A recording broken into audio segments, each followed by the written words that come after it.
Welcome back, Brain Warriors. Today's question is about farmed fish. This person's asking about farmed salmon and other fish. Is it better to have it farmed or wild caught?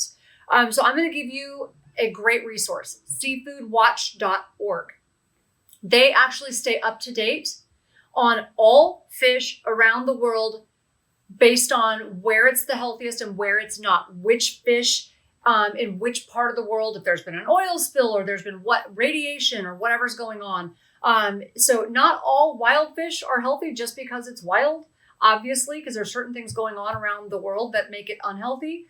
And likewise, where we used to say all farmed fish is bad, that's not always true anymore. So I don't even try to keep up with what is where and which ones are good and which ones are bad any longer because it changes so fast. For example, tilapia, wild tilapia is actually not supposed to be good for you, or trout. Wild trout is not good for you, but farmed trout now, when it's sustainably raised, certain farmed trout is supposed to be better for you. So go to seafoodwatch.org. That will actually help you to clarify what fish to buy from where, and they stay up to date all the time. So you'll never be left wondering. Hopefully this was helpful. And if it was, don't forget to subscribe and click the bell on the side. You'll be notified when I have new information and new posts. Have a great day.